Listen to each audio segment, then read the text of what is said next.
할렐루야. 2월 21일 주일 예배 우리 다 같이 조용히 기도하심으로 함께 예배 드리도록 하겠습니다.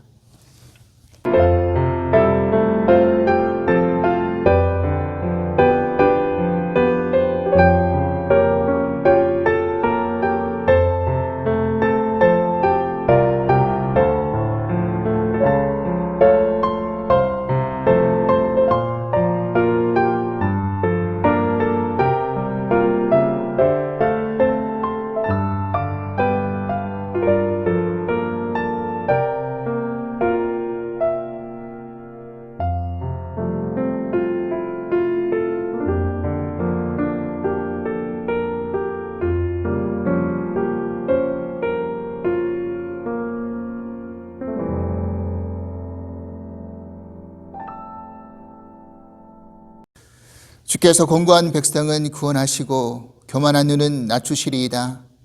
주께서 나의 등불을 켜심이여 여호와 내 하나님이 내 흑암을 밝히시리이다. 내가 주를 의뢰하고 적군을 향해 달리며 내 하나님을 의지하고 담을 뛰어넘나이다. 하나님의 도는 완전하고 여호와의 말씀은 순수하니 그는 자기에게 피하는 모든 자의 방패시로다. 여호와 외에 누가 하나님이며 우리 하나님 외에 누가 반석이냐. 이 하나님이 힘으로 내게 띠띠우시며 내 길을 완전하게 하시며 나의 발을 암사슴 발 같게 하시며 나를 나의 높은 곳에 세우시며 내 손을 가르쳐 싸우게 하시니 내 팔이 노타를 당기도다. 또 주께서 주의 구원하시는 방패를 내게 주시며 주의 오른손이 나를 붙들고 주의 온유함이 나를 크게 하셨나이다. 내 걸음을 넓게 하셨고 나를 실족하지 않게 하셨나이다. 아멘. 우리 함께 복음성가 부르신 곳에서 함께 찬양하시겠습니다.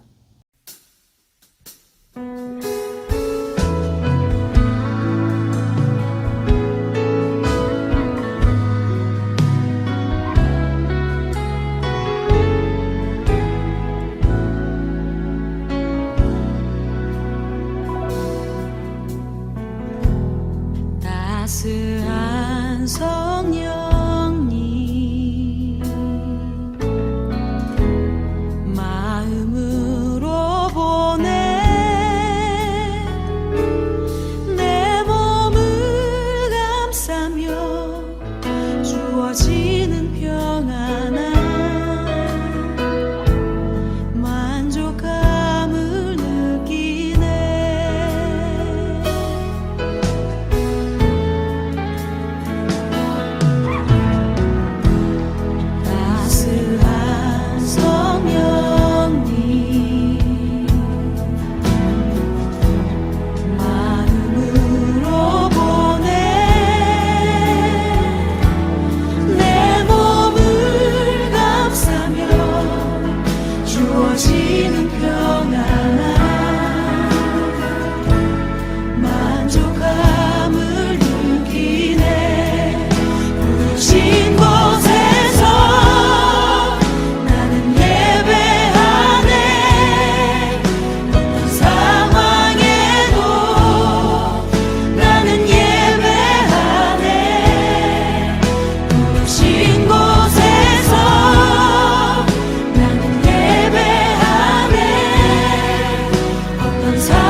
은혜와 사랑의 하나님, 우리에게 오늘도 새날을 허락하시고 복된 주일을 맞이하게 하여 주시니 감사드립니다. 주님의 부활을 준비하며 기다리는 사순절이 시작되었습니다. 이 사순절의 시간이 주님과 깊은 교제의 시간이 되게 하여 주시며 주님과 동행하며 성령으로 충만해질 수 있는 시간이 될 수 있도록 인도하여 주시옵소서. 모두들 힘들고 어려운 시간들을 통과하고 있습니다. 우리에게 주어진 시간을 우리가 어떤 마음과 믿음으로 보내느냐에 따라서 이 시간이 지나가고 나면 그대로 열매로 남아질 줄 믿습니다. 단지 그냥 흘러보내는 시간이 아니라 우리의 믿음과 인격이 더욱 자라나고 성장할 수 있는 시간이 되게 하여 주시옵소서. 주님과 동행함이 그 어떤 일보다 기쁘고 소망 있는 일임을 깨닫게 하여 주시옵소서. 오늘 주님께 드리는 예배로 우리의 심령이 새로워지게 하여 주시옵고 한 주간 말씀 붙들고 살아갈 때 능력과 감사가 넘치는 삶이 되게 하여 주시옵소서. 예배 모든 시간에 주께 의탁드리오며 예수 그리스도 이름으로 기도합나이다. 아멘.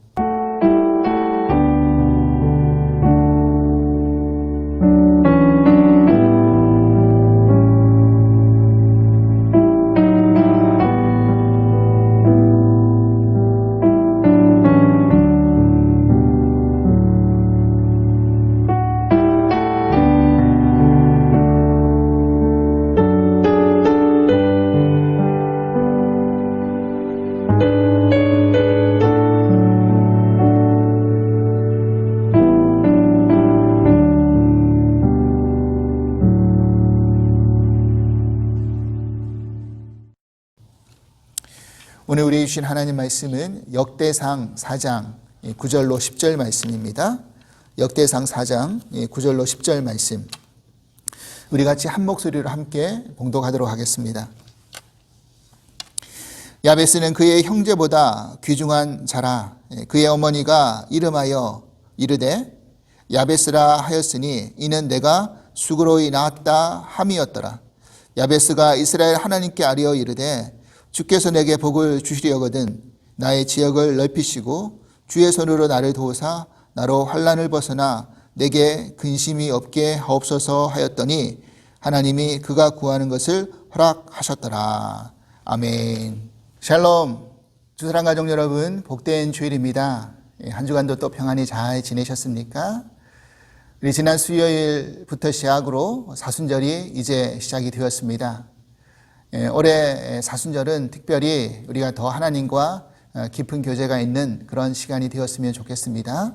우리가 이번 사순절 기간 동안 구약을 한번 일독해 보겠다라는 목표를 가지고 우리가 지금 시작을 하고 있는데 어렵고 힘들다 할지라도 여러분 꼭 작년에는 신약을 읽었던 분량과 올해 구약을 읽어야 될 분량의 차이가 물론 있지만 다 읽지 못한다 하더라도 중도에 포기하지 마시고 내가 할 수 있는 분량까지 여러분 구약을 꾸준히 한번 읽어볼 수 있는 그런 시간이 될 수 있기를 바랍니다.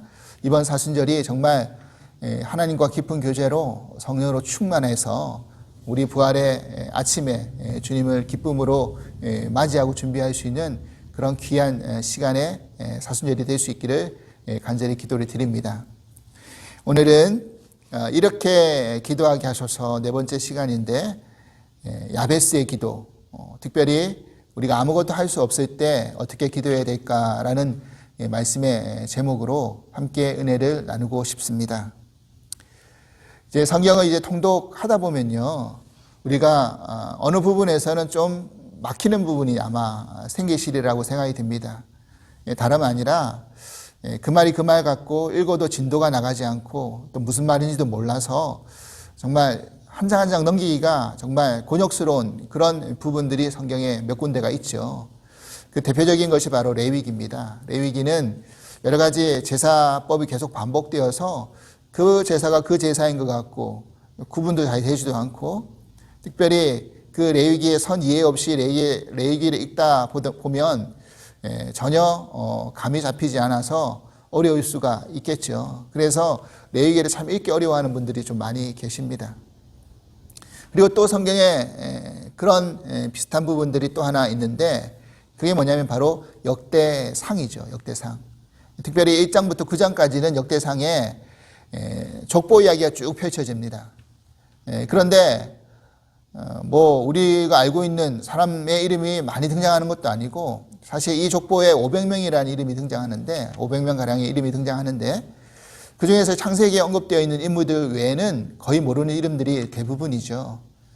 그렇다고 보니까 뭐 우리 족보도 잘 모르는데 남의 나라 족보 알아서 뭐 하느냐 하면서 그것을 그냥 한 장 한 장 읽고 넘어가기가 힘겨울 때가 있는 것이 사실입니다. 그런데 이 역대상의 이 족보를 쭉 읽다 보면 유독 한 사람의 이름이 눈에 띄어지죠. 바로 오늘 본문에서 읽었던 야베스라는 사람입니다. 그런데 사실 우리가 그 전까지는 야베스가 누구인지를 잘 모르죠. 그리고 야베스에 대한 행적이 이 족보에 나와 있는 것 말고는 다른 데에 언급되어 있는 것이 사실은 없습니다. 그래서 그냥 이 역대상 이 족보를 읽다 보면 그냥 지나쳐 버릴 수가 있는데 다른 사람들은 누가 누구를 낳고 그런 이름만 언급되어 있는데 유독 야베스만 이름만 언급되어 있는 게 아니라 야베스가 했던 기도까지 같이 그 족보상에 들어가 있는 것이죠. 그래서 우리가 주목하여 보는 것입니다. 또한 이것이 한 10몇 년 전에 야베스의 기도라고 해가지고 브루스 윌킨슨이라는 분이 쓴 책이 베스트셀러가 되었죠. 한국교회에. 그래서 많은 분들이 아마 읽어보셨으리라고 생각이 듭니다. 그래서 야베스라는 사람 이름보다는 야베스의 기도문을 우리가 더 많이 기억을 하고 있는 게 사실입니다. 그래서 많은 사람들이 그 기도문을 회자하고요. 또 그 기도문이 들어가 있는 그런 액자가 신방 선물로 많이 제작되기도 하였습니다. 이 브루스 윌킨슨이 이 야베스의 책 안에서 이렇게 이 기도문에 대한 이야기를 언급하고 있습니다. 이 청원은, 이 기도는 내가 하나님으로부터 기대하는 것과 내가 그의 능력으로 날마다 경험하는 것을 전폭적으로 변화시켰다. 사실상 이 진리를 적용하는 수천 명의 신자들이 정규적으로 기적들이 일어나는 것을 보았다. 그러니까 이 기도문을 계속해서 강구했던 많은 사람들의 간증을 통해서 많은 기적을 경험하고 있는 그 내용을 자신이 보았다라고 그렇게 언급을 하고 있는 것이죠. 그래서 많은 사람들이 이 기도문을 알고 회자하고 기도하고 있다라는 것이죠.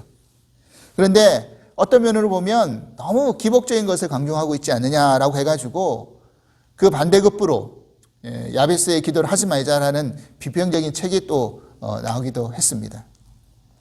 그래서 오늘 저는요, 이 본문에 나오는 이 야베스의 기도의 어떤 그 기도문에만 집중하는 게 아니라 이 야베스라는 인물에 대해서 조금 더 깊이 묵상하면서 우리가 과연 이 야베스의 기도문이 우리가 정말 아무것도 할 수 없는 상황 속에서 이 야베스의 기도문을 떠올리면서 우리가 어떻게 기도해야 될지를 생각해 볼 수 있는 그런 시간을 가지고 싶습니다.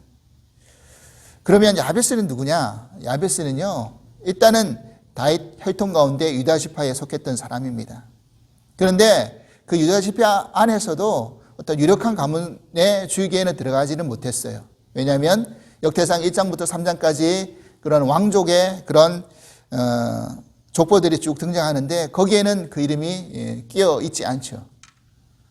그렇다면 그 왕족과는 별개의 그런 가문으로 내려왔던, 그래서 사장의 일반적인 사람의 이름 가운데 야베스의 이름이 등장을 하고 있는 것입니다.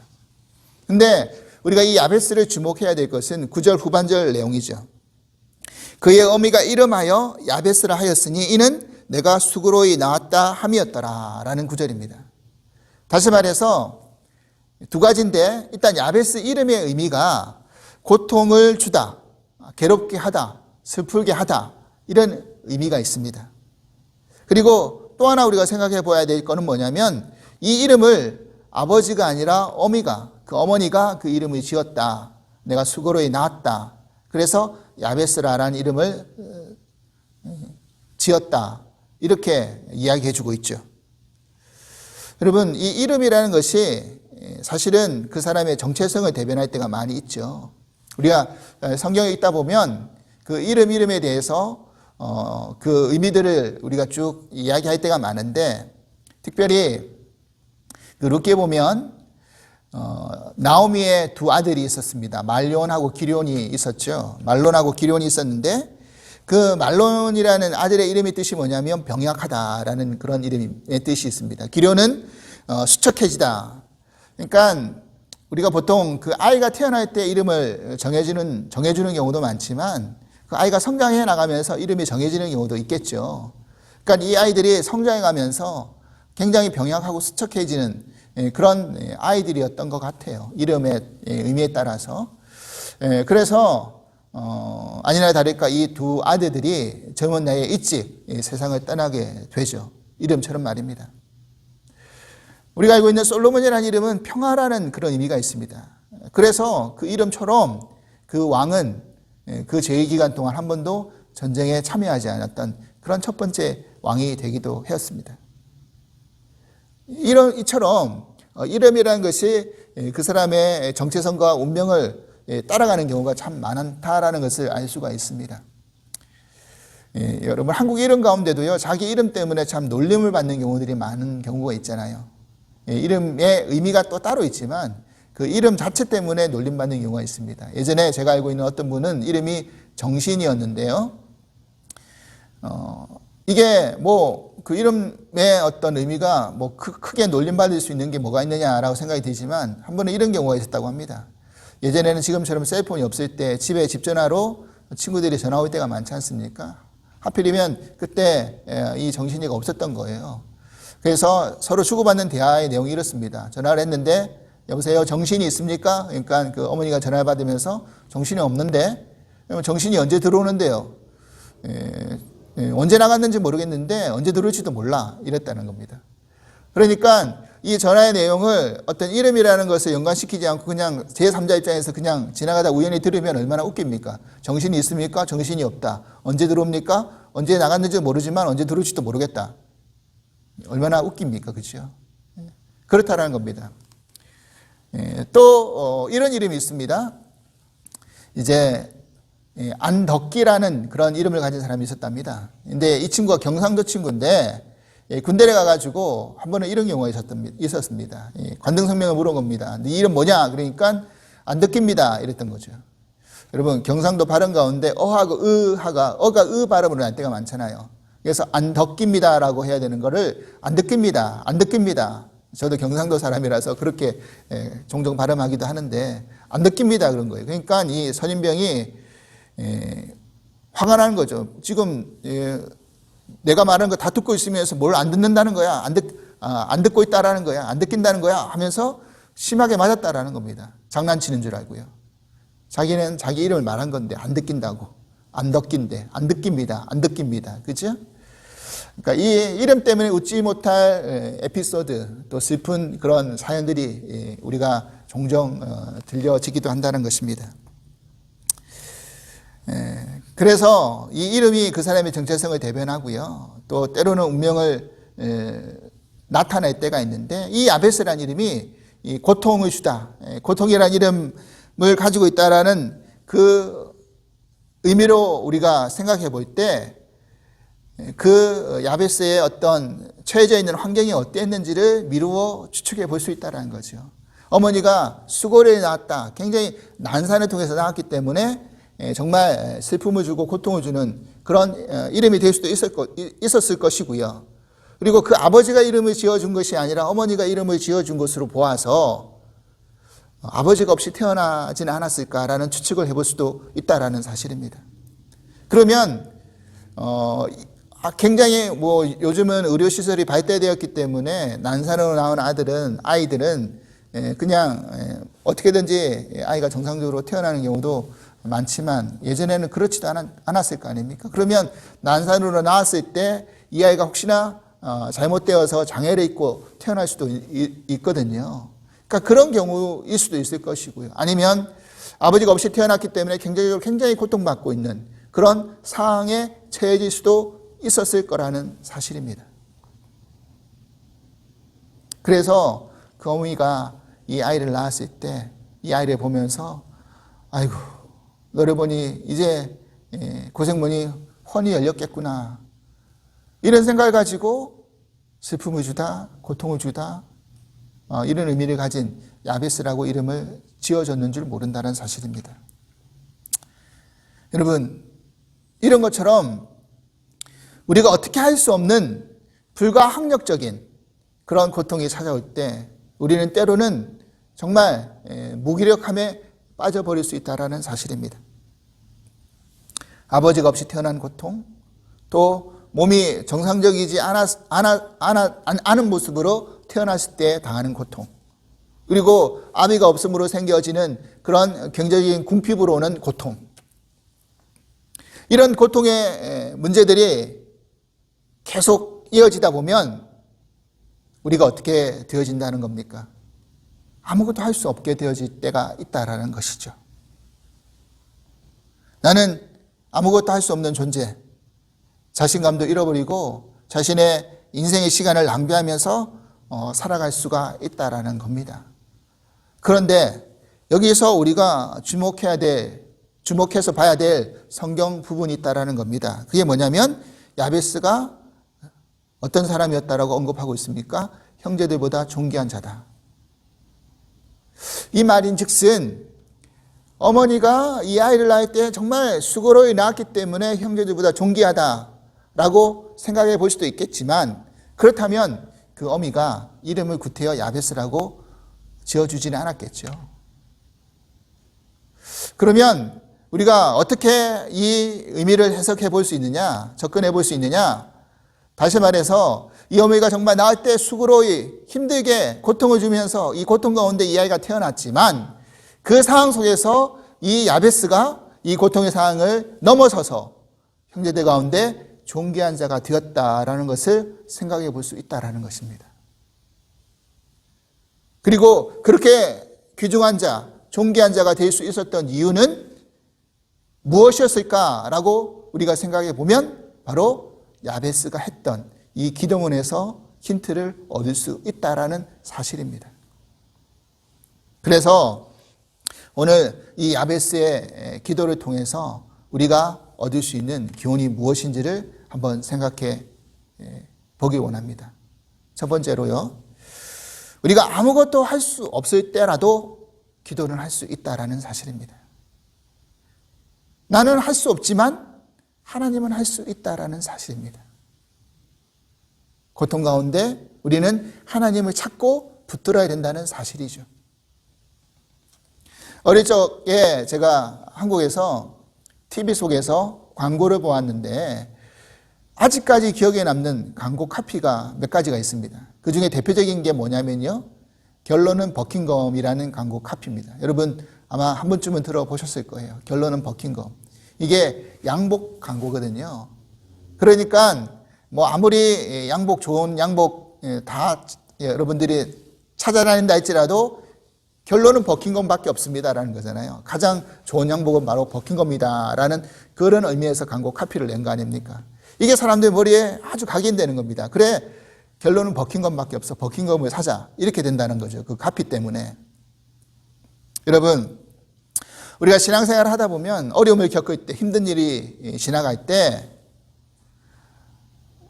많은 분들에게 조언을 구하잖아요. 목사님, 장로님, 또 신앙의 연륜이 계시는 분들에게 조언을 구하면 마지막 결론에 이르는 대답이 꼭 하나가 있습니다. 뭔지 아시죠? 기도하십시다 라는 거죠. 기도하세요. 기도하겠습니다 라는 결론이라는 겁니다. 우리가 나의 어려움을, 고통을 호소할 때 뭐 다른 거 없습니까? 그거 말고는 그거는 늘 듣는 기도인데, 듣는 말인데, 그거 말고 뭐 다른 거 없습니까? 라고 요구할 때가 있습니다. 그런데 결론은 버킹엄이라는 거예요. 결론은 기도라는 거예요. 기도 외에는 이런 유가 나갈 수도 없고 기도 외에는 능력이 없다는 사실입니다. 그래서 기도가 가장 약한 것 같지만 가장 강력한 힘을 우리에게 주는 것이고요. 가장 느린 것 같지만 가장 빠른 게 기도라는 것입니다. 그게 기도의 힘이라는 거죠. 내 힘으로 어찌할 수 없는 그런 불가항력적인 그런 고통의 문제 속에서도 정말 아무것도 할 수 없는 그런 무기력함이 나를 찾아온다 할지라도 우리가 할 수 있는 게 있다는 것입니다. 이 기도라는 거예요. 기도. 때로는 물론 그럴 수도 있죠. 무기력함 때문에 기도마저도 안 될 수도 있습니다. 저도 이해가 됩니다. 그런데 짧은 단말만 할지라도, 짧은 것이라 할지라도 그냥 하나님 그 이름만 부른다 할지라도 우리는 기도할 수 있다는 것입니다. 기도에 정해진 시간, 정해진 형식, 사실 이런 것은 없거든요. 그 기도를 할 수 없는 것은 사실은 아니라는 겁니다. 하나님 한번 이름만 불러도 기도가 될 수 있는 거니까요. 거기 안에 내 마음과 모든 것이 다 담겨져 있고 하나님 이미 아시니까요.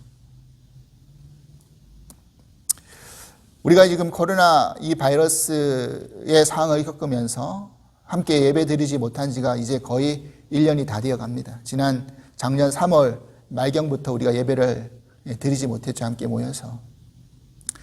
사실은 이렇게 오랫동안 이 시간이 이렇게 길어질 줄을 몰랐던 거죠. 대충 뭐 몇 개월 지나면 끝나겠지라고 생각하면서 그렇게 쭉 이어왔는데 지금 여기까지 왔습니다. 물론 바라옵기는 올해 안에는 이 모든 것들이 다 회복되어지지 않을까. 백신도 보급되어지고 있고 계속해서 치료제도 지금 개발되고 있기 때문에 1년 안에는 다 이제 올해 안에는 끝나겠지라는 그런 소망을 이제는 다 가지고 있는 줄 알고 있습니다.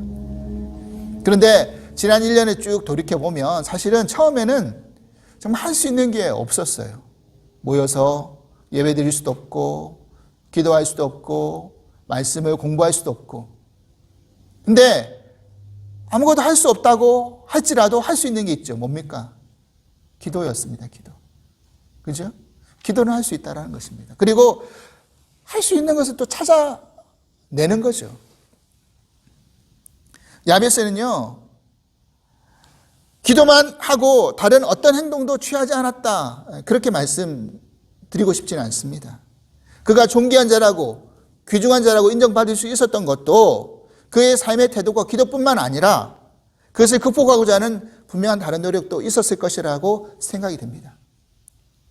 여러분 영화 인스텔라의 영화를 보면요, 그 영화의 내용 중에서 그 인류가 큰 고통을 당하고 있을 때 그 주인공이 했던 말이 있습니다. 뭐냐면 언제나 그러하듯이 우리는 또 답을 찾을 것이다. 이 문제 속에서 답을 찾아낼 것이다. 그런 말이 있습니다. 그렇죠. 우리가 아무리 어려운 힘든 지금 고통이 문제가 생긴다 할지라도 답을 찾아낼 수 있다는 것입니다. 근데 믿는 이들의 답은 뭡니까? 하나님 앞에 기도하고 붙드는 게 답이라는 거죠.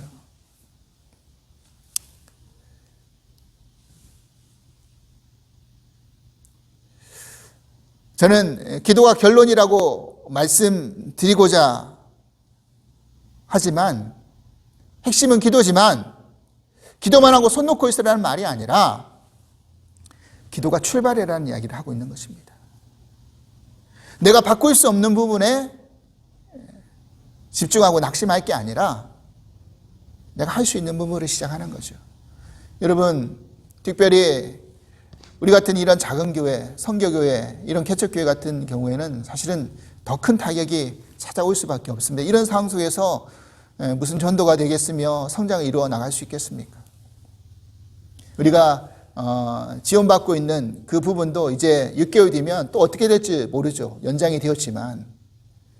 그런데 사실 따지고 보니까 그거 사실 하나님이 다 주시는 거 아닙니까? 내가 뭐 잘나서 뭐 노력해서 힘써서 받은 거 아무것도 없습니다. 그거죠, 결론은요. 그리고 지난 1년 가운데 정말 많은 분들이 기도해 주시고 후원하시는 그런 분들이 많으십니다. 또 오늘 이 영상을 빌어서 정말 감사, 기도, 또 감사의 말씀 드립니다. 또 하나님의 은혜죠, 그게 다. 하나님 지켜주신 거죠. 우리가 할 수 있는 부분을 찾고, 그래서 이렇게 온라인 예배를 드리는 것이고, 또 줌을 통해서 성경보다 해나가는 것이고, 하루이지만 또 기도 못한다고 해가지고 그냥 문 닫고 있는 게 아니라 수요일마다 아침에 나와서 같이 기도하는 우리 집사님이 계시는데 얼마나 감사한지 모릅니다. 그분이 저를 깨우는 거고 저도 깨어서 기도할 수 있게 자극을 주고 있는 것이고요. 이런 여러 가지 내용들. 그래서 그냥 넉넉히 가만히 있는 게 아니라, 그러면 무기력함에 빠질 수밖에 없고, 또 어떤 이런 문제 속에서 내 힘으로 내 능력으로 뭘 해결해 보겠다라고 생각하면 하나님 없이도 살아갈 수 있다는 그런 인본주의적인 교만에 빠져버릴 수 있다는 것입니다. 그렇기 때문에 사랑하는 여러분, 우리 아무것도 할 수 없다고 할지라도 기도할 수 있습니다. 기도하면서 하나님으로부터 오는 힘을 얻고, 바꿀 수 없는 부분에 집중하지 마시고 바꿀 수 있는 것부터 조금씩 하나씩 그렇게 시작하면서 우리의 무기력함을 회복할 수 있는 그런 시간이 될 수 있기를 간절히 바랍니다. 두 번째로 야베스는요, 나의 한계를 넘어서게 해달라는 기도를 했다는 것입니다. 오늘 10절 말씀, 야베스가 어떻게 기도했는지 보십시오. 주께서 내게 복을 주시려거든 나의 지역을 넓히시고 주의 손으로 나를 도우사 나를 환난을 벗어나 내게 근심이 없게 하옵소서. 그랬다는 거죠. 여기서 우리가 주목해야 될 부분은 뭐냐면 나의 지역을 넓혀달라는 기도였습니다. 나의 지역을 넓혀가게 해달라. 여러분, 이것이 그냥 단순히 야베스가 자신의 갖고 싶은 땅을 좀 더 넓혀달라, 넓게 가질 수 있게 해달라라고 간구했던 것일까요? 지금도 마찬가지지만 그 당시 유대 사회 속에서도 땅이라는 것은 재산이었죠. 그런데 만약 야베스가 자신의 재산을, 그 땅을 늘려가지고 재산을 좀 많이 가질 수 있게 해달라라고 기도했다고 한다면 이거는 문제가 된다는 겁니다. 왜냐하면 이스라엘에게 있어서 각 지파의 땅들은 이미 다 분배가 되었죠. 할당된 영역이 다 있었습니다. 가나안 땅이 들어올 때부터. 그래서 그 땅을 원칙적으로 팔 수가 없었어요. 왜냐하면 땅이라는 것이 다 하나님께 속해져 있다라고 생각했기 때문에. 그리고 만약에 그 땅이 대대로 가족들에게 전수되어져 내려왔는데 가난하여서 땅을 팔 수밖에 없는 그런 상황이 되면 50년 뒤에 다시 돌려받는 그런 법이 레위기에 있습니다. 이러한 이스라엘의 토지 원칙으로 비추어 볼 때 야베스가 지경을 넓게 해달라, 내 지역을 넓혀달라라고 기도한 것은 부자가 되기 위해서 땅을 좀 더 갖게 해달라고 요구했던 것은 아니었음을 알 수 있다는 것입니다.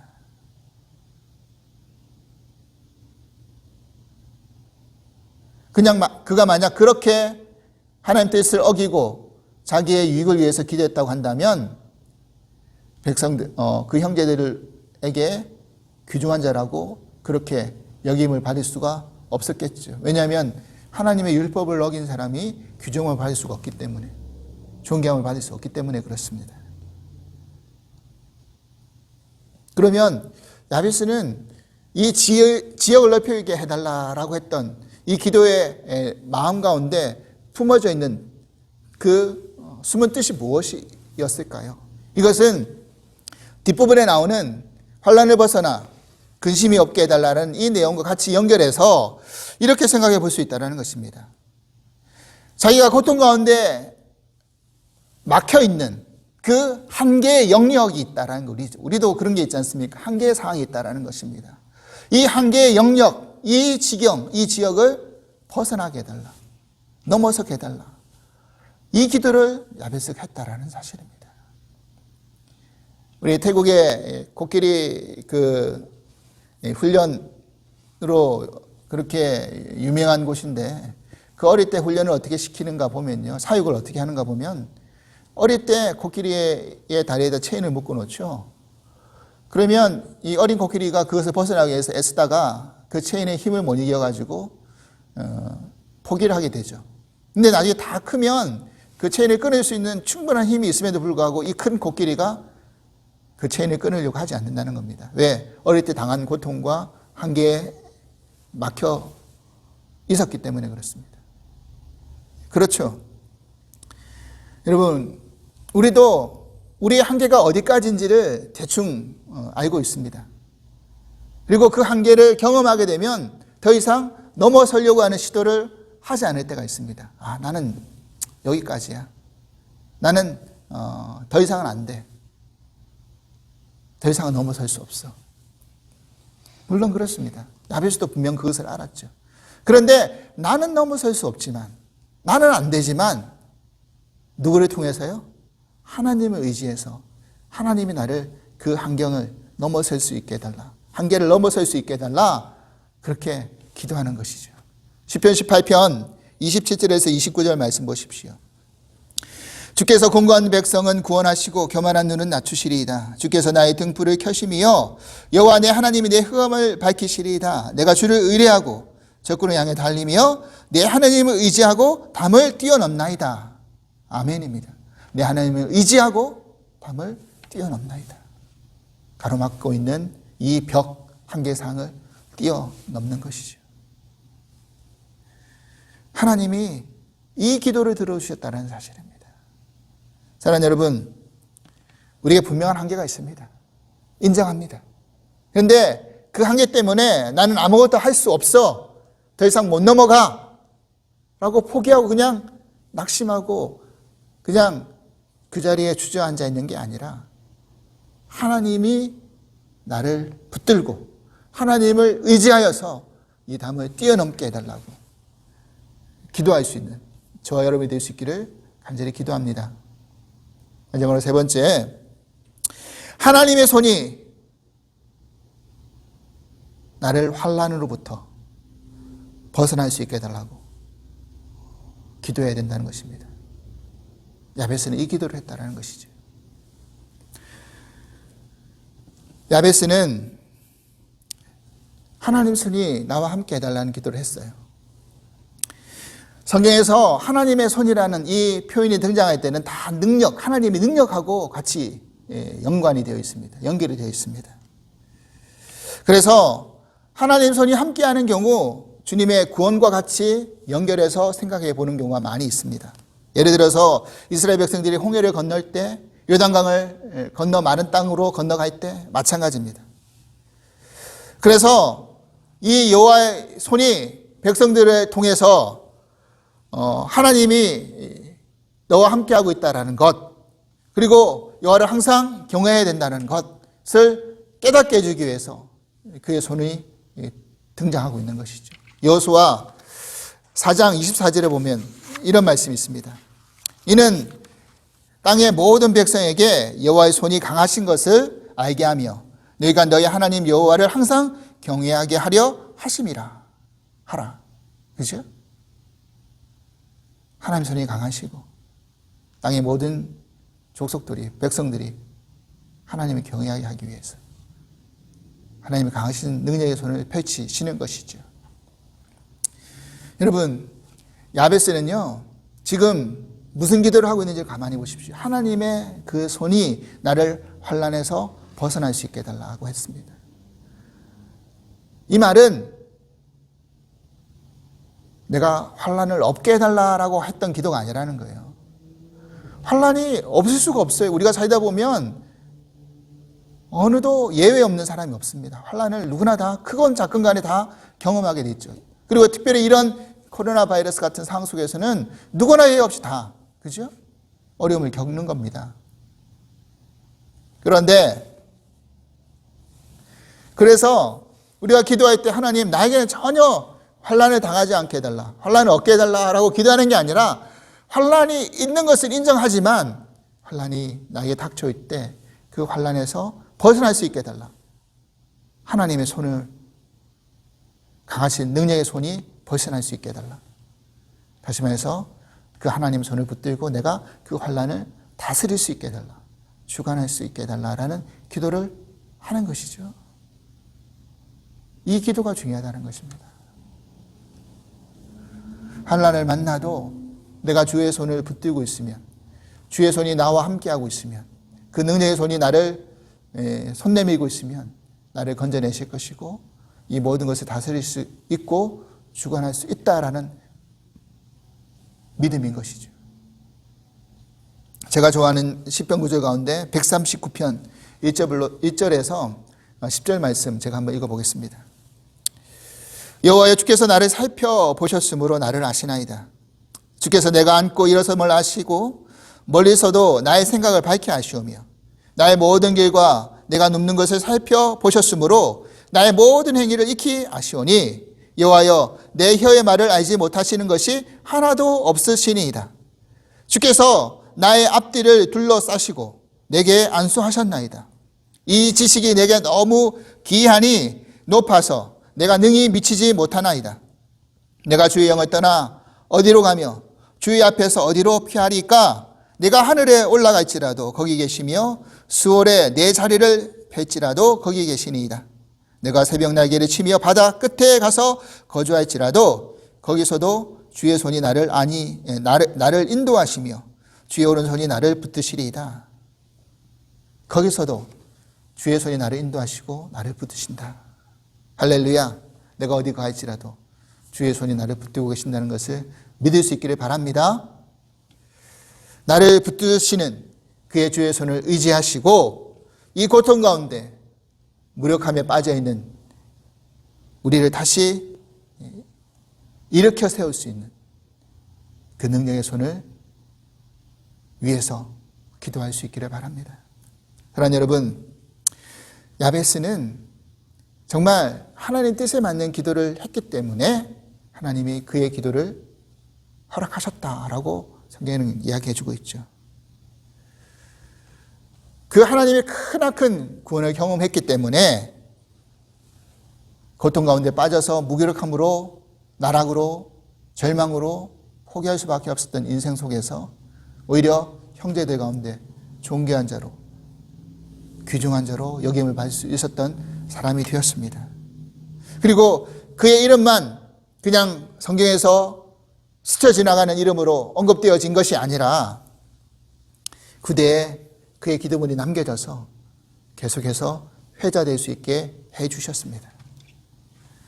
비록 그가 하나님의 나라와 영광에서 어떤 족적을 남겼는지에 대한 구체적인 기록은 남아있지는 않지만 그의 기도문이 그냥 사라지지 않고 남아있는 것으로 보아서 야베스의 그 신앙의 삶이 우리들에게, 믿는 후대 우리들에게 큰 교훈으로 그 기도문을 붙들고 나아가게 해주는 줄 믿습니다.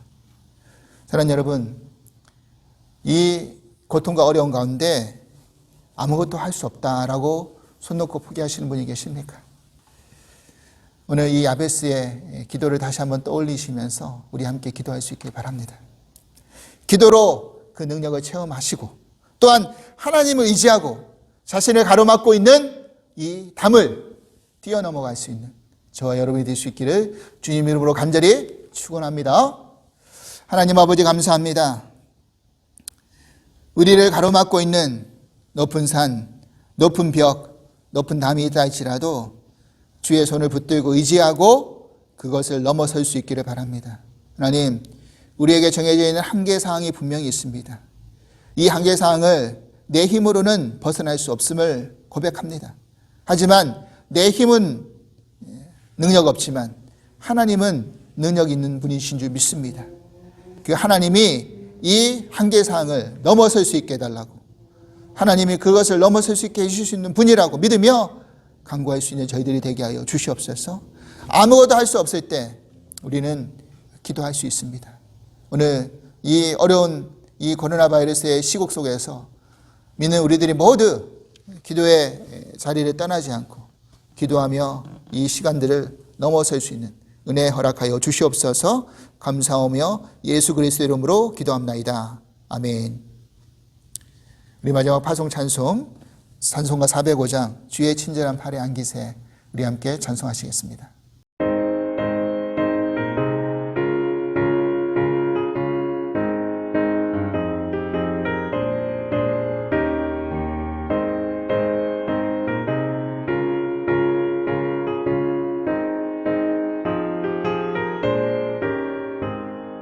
주의 친절한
이제는 우리 주 예수 그리스도의 크신 은혜와 하나님 아버지의 한량없으신 사랑하심과 보혜사 성령님의 감화 교통하시는 은총이 오늘 이 야베스의 기도를 떠올리면서 아무것도 할 수 없는 이 상황 속에서 기도하며 환난을 벗어나 근심이 없고 우리의 지경이 더 넓혀질 수 있는 그런 기도로 간구하며 나아가기를 원하는 당신의 모든 사랑하는 성도님들 위해 주께서 이제부터 영원토록 함께 하시기를 간절히 축원하옵나이다. 아멘.